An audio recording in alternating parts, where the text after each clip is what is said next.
because you just read the words of a bunch of guys that you never met, and you just take it on faith that everything they wrote was true. And what makes you think what your scientists are writing is any more truer than my saints? Because there are volumes of proven data, numbers, figures. Have you poured through the data yourself? The numbers, the figures? Well, no. No. Oh, interesting. So let me get this straight, Mr. Reynolds. You get your information from a book written by men you've never met, and you take their words as truth based on a willingness to believe, a desire to accept, a leap of, dare I say it, faith? Come on. Look, I mean, I don't even know how I'm supposed to respond to that. Like, come on. I rest my case. Always question the scientists and their foundations. At the moment, modern physics is not making a lot of sense. What is everything made of? Well, oops, there's about 95% stuff we don't know. Philosophically speaking, it's very uncomfortable. Because if the Earth is in the center of the universe, that means that somebody put it there. Matter tells space how to curve. Space did I get that right? The science community is ignoring a lot of the things that we're looking at, and so normal people are going out and doing experiments. And one of the experiments has turned up an amazing fact that we've not been told, and it destroys the whole idea of this heliocentric system, and that is the moon. Now, you can actually measure the temperature of the moonlight next to the temperature of the shade of the moonlight, and you'll find the moonlight is colder than the shade, the opposite from the sun. So the moon is throwing out its own light, and that light is the opposite from the sun. Now, that tells you that it's not reflecting the sun's light. It's producing its own, and its light is different from the sun's. So, the scientific community have not told us this, because they won't tell us this, because it destroys this idea that the sun is lighting up the moon. Everyone knows, like, if you're in sunlight, it's colder in the shade, right? So if it's 100 degrees in the sun, it's 90 degrees in the shade. You go to the moonlight, like especially in a full moon, especially if it's high in the sky, the moon is its own independent object. It is not reflecting the sun rays. The sun is its own object. Also, about the same size, which is, again, coincidentally, why the moon fits so perfectly in front of the sun during an eclipse. We always thought it was coincidence that even though it was 400 times farther away, that it was also exactly 400 times less diameter, which is why it fits. And the other weird thing about the moon, which everyone thinks, oh, it's just a coincidence, is that we never see the other side of it. It's constantly perfectly rotating, so we only see one side of the moon. Exactly one side. It's not like we have like a quarter of a degree every 5 years or half a degree here and there. It's always the same side. There are no coincidences when it comes to this system. It was deliberately built, but I think it was deliberately built to be detected. And I think we were naturally supposed to figure this thing out maybe as late as the 1970s, but the government figured it out first, and they have been spending a heck of a lot of money trying to keep it a secret. The other question is, well, how come ships don't go off the sea if it's flat? How come ships don't fall off the edge? Well, here's why you don't fall off the edge. There's a 200 to 300 foot high wall that is the border that Scripture says is keeping everything in. Nothing's going past that. Because they don't want you finding out what's beyond. It's a 20,000 foot sheer wall of ice, but that's never stopped me before. Risk? Of course I'm aware of the risks. Thank you for your concern. Physics, why objects move on a ball spinning 1,000 miles an hour while it's going 26,000 miles around the sun. Basically the model we're accepting right now. The sailor thinks that he's traveling around the Earth this way, when in effect he's traveling around the Earth this way. They began flying it around the world, from Abu Dhabi last year, with stops in India and China, then across the vast Pacific. Does running around your neighborhood prove that the neighborhood is round? I was an airline pilot for Delta for 26 years. A pilot's primary flight instrument is his artificial horizon, which he has to be maintained level to keep from climbing and descending. From a cockpit, weather permitting, I could see hundreds of miles in all directions, viewing cities connected by roads across the flat plain as far as the eye could see. If a pilot is flying around the curve of the Earth, then he should be dipping the nose down every 5 minutes. He should be dipping the nose down to stay around the curve. That's absolute proof that a plane flies over a flat surface rather than a curved one.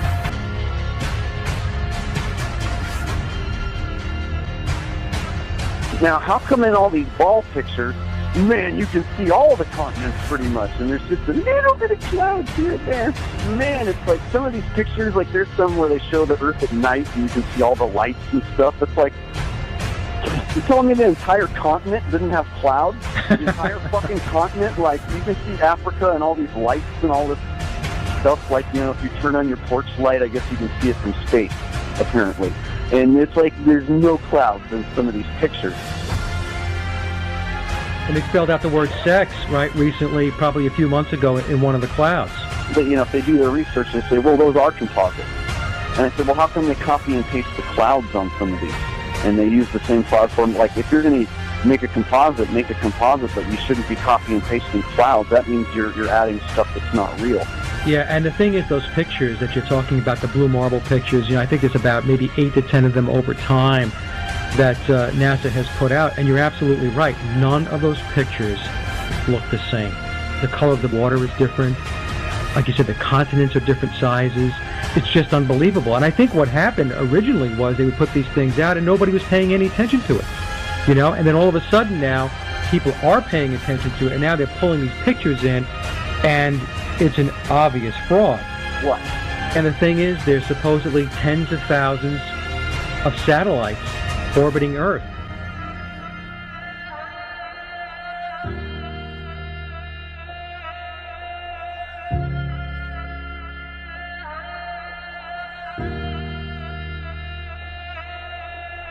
We can't get any close-ups of Earth. We can't get a view of Australia with the buildings upside down.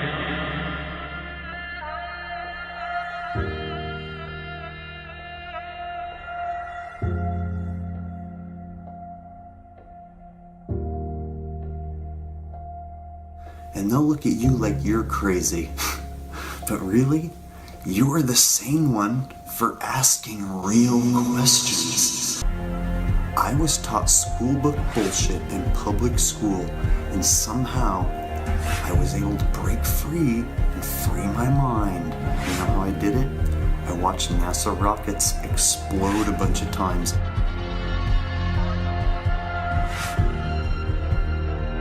Fly off sideways and not go to space. If you watch the trajectory of the space shuttle, it doesn't go straight up.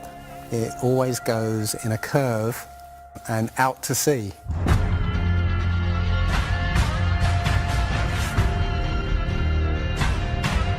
The point is, they actually go horizontal. The space shuttle goes horizontal. It never goes any further up. It goes horizontal, very, very low down in the atmosphere. You know, it's still in the atmosphere while it's horizontal, so it never gets any higher. And it goes out of sight, not because it goes too high, because it goes too far downrange. And they have a plane that's mocked up to look like a space shuttle. It's a jet-powered aircraft. That's it. It's not a glider. It's an aircraft. And that's what they're fooling us, taking billions of dollars in and giving us images and fake planes for that 10 billion, you know, however many billions of dollars it is.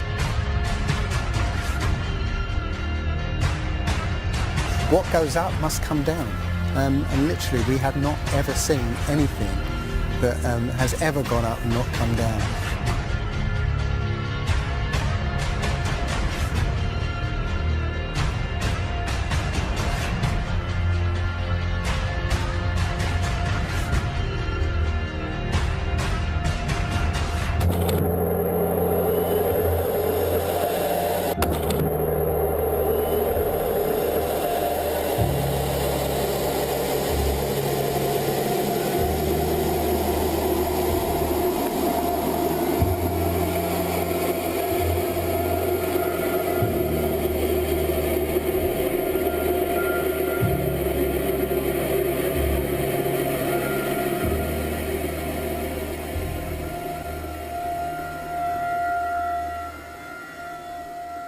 One thing I really want your generation to embrace is that the Earth is a closed system.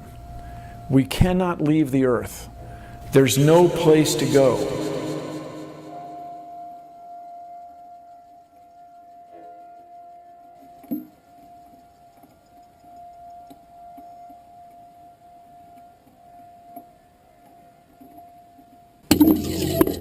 Rockets don't have brakes. It literally stopped. All of that angular momentum from the rotation of the rocket and the linear momentum from flying up just stopped.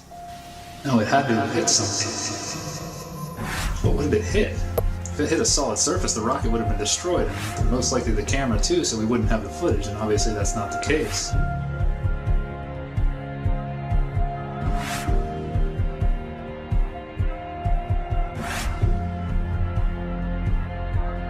Kicks and deals. It's a long fly ball going back, and the ball shatters the sky, bringing the ocean itself down into the stadium. Oh, Simpson just broke this dream's reality wide open. I know we have still not shattered that highest and hardest glass ceiling, but someday someone will, and hopefully sooner than we might think right now.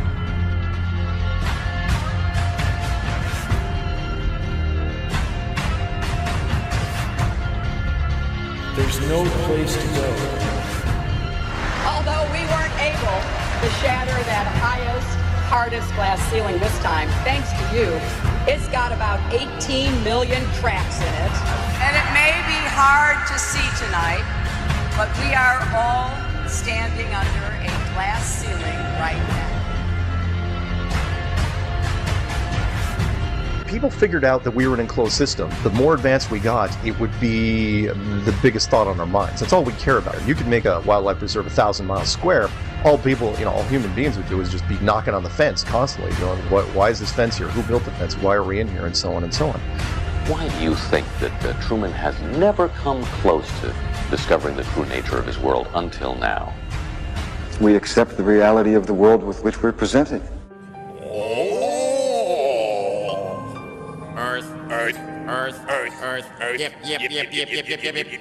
Earth, yep, Earth, yep.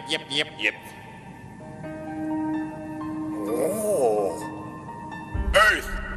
If you start here, and you go around long enough in the same direction, you wind up in the place you started from. Yes, Thomas? Why don't we fall off when we walk underneath, Miss Sarah? Because of a force called gravity. What does gravity look like? Gravity is something we can't see, but we know it's a great invisible force that keeps us all here on Earth.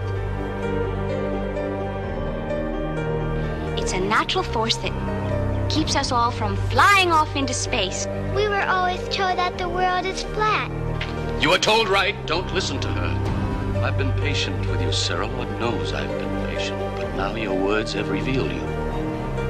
The law of gravity was discovered by Sir Isaac Newton in 1687. That's almost 200 years ago, Uncle Evan. But there is only one law.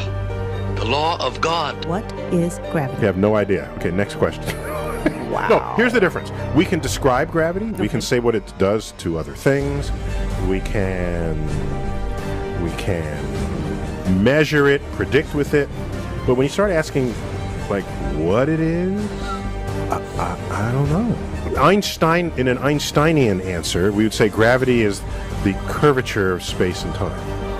And objects will follow the curvature of space-time, and we interpret that as a force of gravity. That's probably the best answer I can give to a what is gravity question, or why is there gravity. That's the best I can do there. I think that's a good start. What? You know how everybody believes the world is flat, like a pancake? Well, they're all wrong. The world is actually round, like an orange.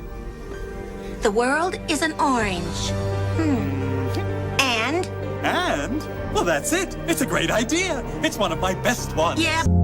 Here's the picture of the Earth from space. There it is.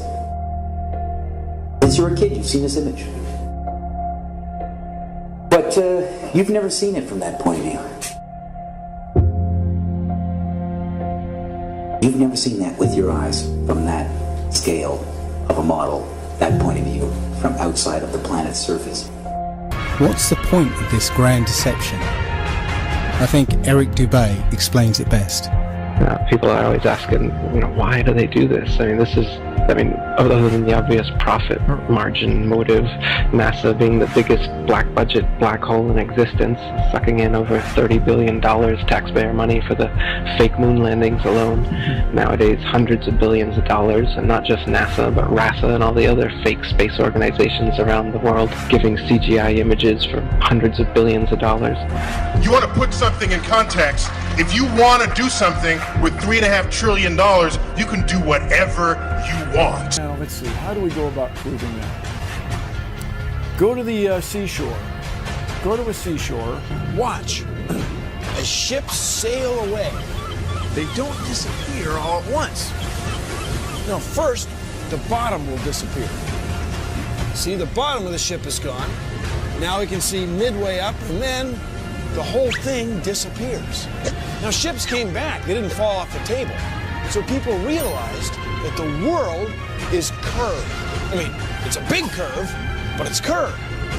So, the process of testing claims, the world is flat, the world is round, is what we call science. Now, if you have a claim that can't be tested, that's what we call pseudoscience. Extraordinary claims require extraordinary proof. Extraordinary claims require extraordinary proof. Boats don't disappear over the curvature of the horizon. Boats disappear due to perspective. All you have to do is go to the beach, watch a boat disappear from your eye, and then whip out your telescope, your binoculars, or your high-powered zoom on your camera, and you can pull the entire boat right back into view. Whole mass and all. Yeah, that's right. You think the boat disappeared? Just whip out your telescope, your binoculars, or your zoom camera. You bring the entire boat back into view, completely debunking everything Coy just told you. We've always believed that there was a Garden of Eden. I believe in God. I believe the universe was created by God. We realized that maybe Earth is more special than we thought after all, but for a different reason. We live at a very special time. Life is extremely special. This idea that we're not in any special place in the universe, there's something wrong with that. They went to the North Pole in the 1900s. This is 1482. Nobody went to the top of the globe, to the bottom, or flew up, or built a skyscraper. It's funny that we said that this is what we're in right now, this is what we're on, before any instrument of proof. This is the first time we actually had like an instrument of flight to actually go high enough to actually fucking check out if what we agreed to 500 years ago was real. So if they were wrong after 500 years, the question is, would they tell you?